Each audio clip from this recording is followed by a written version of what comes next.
Star Wars Jedi Survivor is a fulfilling sequel to Star Wars Jedi Fallen Order in pretty much every way. It's always nice to see a sequel follow up a pretty good game and actually improve and expand on the ideas that made the original fun. Jedi Survivor manages to do this in more ways than one for me, and it delivered in ways that I was not expecting. I liked Fallen Order when I played it. It was fun and refreshing to play a more mature Star Wars game. By mature, I mean a more engaged action combat system. Jedi Survivor amplified that with many new tools and gadgets at your disposal, while also delivering a far more bleak and mature in tone story than I was expecting from Star Wars. I will state that I am more of a casual Star Wars enjoyer, and I'm not super up to date or deeply versed in the lore, so this review isn't going to go in depth on Star Wars things. Any inconsistencies or major issues within the canon of Star Wars that may or may not have happened, I am unaware of. This review will be relatively spoiler free, with some enemy types and late game gadgets and gear that might be visually spoiled, but the story will be left unspoiled as usual. If you want to play Star Wars Jedi Survivor spoiler free, this is your warning to step out now and watch the video once you've played it. I will say that I do not recommend this game at the current price of $70. Despite actually enjoying the game, the performance issues that plague it at the current moment make it not worth your money. Even though the game itself is fun, it's absolutely terrible to release a game in such a messy state. I'll talk about that near the end of the review, but I'm gonna start positively. I completed Star Wars Jedi Survivor in 20 hours. With that being said, let's roll. As usual, I'll start with my spoiler-free thoughts on the story. Jedi Survivor sees a time skip after the end of Fallen Order. Cal Kestis is still fighting the good fight, now working for Saw Gerrera, but the rest of the gang has split up for one reason or another. Cal is no longer accompanied by Seer, Grease, or Marin. On a cheeky mission to obtain information from a senator on Coruscant, Cal's new team proceeds forward. You meet and become familiar with your new team, specifically lingering on your new helpful companion Bode, a guy just trying to make some credits so his daughter can have a good life. Things go wrong as they typically do, and the ship gets damaged after the mission is completed. The only one that can fix the Mantis properly, however, is our old companion Grease. Off he goes to fix it up, and a new mystery unfolds. It's pretty much your basic Star Wars stuff, but the characters here make up for the more basic, overarching plot. The motivations and character development from new and existing cast members really work wonders on the moment-to-moment enjoyment in this game. The lines are delivered very well, and it's easy to get sucked in and buy into the overall plot that's going on. This is helped by impressively expressive facial animations in the cutscenes, specifically the eyes. It's very impressive stuff and helped me really get into it. Everyone just feels like they have their own rooted beliefs that are believable, because when they do open up, it all makes sense and ties to prior situations that might have happened. This might seem silly to note, but a lot of games just won't do this. Everyone here has got a personality, even the little side characters, so it's super fun. It helps the overall story work too, because you just care that much more. Specifically here, from what I understand, this is also very akin to how Star Wars handles some of the more complex characters, but they pretty much leave no stone unturned with the possibilities of each one in Jedi Survivor. It's just nice to see. There are cliches, but they're the fun kind here. The story also has a far darker, bleak, hopeless air about it, and I really wasn't expecting that to be in a Star Wars game. I know that the franchise has taken darker turns, but it's surprisingly well done here, and just adds even more to each individual's development as the story progresses. You start to care and hurt with each of the cast members as they take their punches. The cutscenes are well animated, and some of the fight scenes are really well choreographed. The way you enter most of the cutscenes is really seamless too, with it entering naturally as you approach or interact with someone. Just a nice touch. It's not anything that's gonna blow you away, but the actual characters make the story an enjoyable ride from start to finish, and there are some pretty fun twists along the way. A lot of heart, a lot of action, a lot of Star Wars. It's all really good. I'll also mention before I move on, there's a lot of Star Wars charm here too. There's some pretty silly humor and stuff that managed to make me puff some air out of my nose as it happened. The alien designs are typical Star Wars stuff, and they managed to use quite a variety to add to it all. Cute, ugly, and downright weird creatures all about. It's really cool. I'm not going to go as in depth on gameplay as I normally do. honestly, because there's just so much here, and it keeps adding more and more as you progress. So I'd be here for hours. Instead, I'll be more concise. It's your typical action adventure game with Metroidvania elements as well as the familiar, engaging action combat. The first mission is pretty linear to get you accustomed to the gameplay loop. Traversal section, combat section, maybe a puzzle, an exploration for treasure, and then finding shortcuts to make your traversal easier. Once you finish the first mission and make your way to Kobo, the major hub, it becomes more like an open world game for a bit. Here you'll have plenty of side quests and areas to explore, but some will be locked to be traveled to later when you have the right gadget or traversal option. You'll find plenty of shops and stuff to do here. There are shops for customization, perks, upgrades, everything you could need. But there's also a bunch of little side things to do, like gardening. I didn't really engage with this much, but might play around with it on a later playthrough. There's also a little holographic war game you can play that was actually pretty fun, and various other little miscellaneous things for you to mess around with. There's honestly just so much it's kind of overwhelming, but you don't have to mess with it. And the stuff that is there is actually surprisingly more cool than I expected. You'll find people throughout the game to recruit back to the outpost so that you can unlock more stuff to do there. The game's always adding, and it never feels stale because the pacing is just right. The moment you're in a loop and think this is as far as the game's gonna go, they surprise you with a new thing to explore and test out. It's really well done in that regard. I didn't do all of the side quests, but from what I experienced, they usually led to a really good combat section or side boss. There's a lot to do, and for the sake of this review coming out in a timely manner, I had to be picky and choosy, but I explored a decent bit. When you travel off of Kobo and go to the more traditionally designed dungeon levels is where the environment stuff really shines for me. The level design in this game is just very good. The environments, for one, are extremely beautiful. They managed to do an amazing job at making each environment look really engaging, even in the desert locations, which I normally don't enjoy in these types of games. The real shine is how all of the levels loop around on themselves. The shortcut system really helps you get a lay of the level, and they just make a whole lot of sense. They feel like real places that can be inhabited, and not just game levels put there for you to get from point A to B. Each environment is pretty darn unique, and I never felt myself getting bored of the visuals. Lots of Star Wars stuff to look at, interesting creature designs, and just really pretty landscapes makes this game a visual treat. The level layout and environments are aided immensely by very fun traversal. The movement in Jedi Survivor has improved the solid movement of Jedi Fallen Order, and somehow made it more fun to just climb stuff. Don't get me wrong, the climbing is still just kind of like a walking segment, but there's enough jumping and platforming here that keeps it interesting. They break up the pace so you're not just always climbing. There are so many movement options in this game, and you just keep getting more. The grappling hook is a fun addition to the game, as well as an air dash that you receive later. Once you start to combine all of this, it gets really good. Fast and fluid. It's awesome. The levels are crafted in such a way that it's intuitive enough to keep you moving without stopping whenever possible. It's got a nice flow to it. It even usually leads you to an area where you can just drop right into combat mid-run and take out an enemy before the fight starts. The platform sections are very gamey.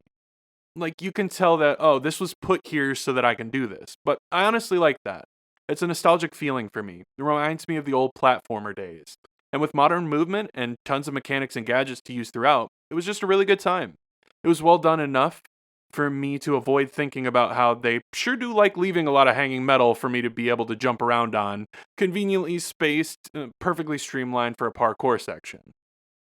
There are also some creatures you can tame and ride in specific areas, mainly on Kobo. There's a little bat thing that you can glide on and get bursts of updraft to travel further, a chocobo that can run up paths that Cal would slide down, and can jump and allow you to reach higher areas, and a nasty looking thing that can sprint. It's kind of fun having mounts, and while they're mostly just there, it's a fun little thing that can add another layer of traversal in various open world scenarios. All of the controls are pretty responsive and intuitive, making all options of movement a decently good time. There are puzzles in this game akin to the first, and they're alright here. Nothing too difficult, and once you've done one, you can kind of just guess on how the rest will work. It's easy to miss some of the little pathways to squeeze through sometimes, so you might wind up stuck and wondering where to go when it's right in front of your face. But you'll probably never get stuck on an actual puzzle. They're usually force related and never overdone to the point of exhaustion, but they're not exactly great either. Just look around your environment and you'll figure them out. Sometimes finding what to climb on is more of a puzzle than the puzzle itself. The combat is pretty much the same as the original game with how it functions. You have a light attack, heavy force attack, block, parry with block if timed right, dodge, jump, and force push and pull, with a lock on system similar to the Soul series, and pop a stim if your health gets low. It all works together really well and feels fun as ever to be a force wielding Jedi hacking up enemies. The bunches of enemies are pretty well put together so that every combat encounter has a bit of a chaotic feel. There's a need to understand your surroundings and prioritize accordingly. The game has difficulty options, but even on the standard difficulty, combat can be a bit challenging. It's nothing insanely difficult, and even on the highest difficulty setting, it wasn't too terribly bad, but it's not a cakewalk either. I played most of the game switching around standard to the highest difficulty just to see what it was like. You can really get into a rhythm in this game, and with so many tools at your disposal, it makes combat a treat to play. The game also has a few new stances from Fallen Order. The introduction of a blaster stance and crossguard stance were very welcome new additions, both adding interesting new ways to engage in the combat. The blaster stance does exactly what you'd expect. You have a blaster to pop smaller enemies in a single blast, or can hold the button to release a special blast that does various things. I set mine up to ricochet to multiple enemies. The crossguard stance kinda plays like a greatsword. It's slower and clunkier, but does a lot of damage. I really enjoyed these new additions to the stances. I really wasn't expecting them to expand on the lightsaber stuff much more. I found myself using the dual wielding stance and the blaster stance for most of the game, but I played around with each one for a bit. My least favorite was the double bladed stance, despite it looking really cool.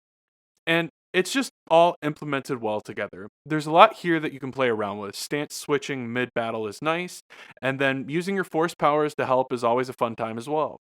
There's a force power bar, and you can let off like a slow down time effect. It's alright, but I wish there was a bit more to it. It can definitely help a fight, but it just didn't really feel cool to use it. That's probably my least favorite mechanic in combat. I really liked mixing things up and experimenting with handling different types of troops in various ways. Ripping a shield out of a guy's hand, then throwing it back to him is really fun. And so is grabbing a droid's rockets and hurling them back at large groups.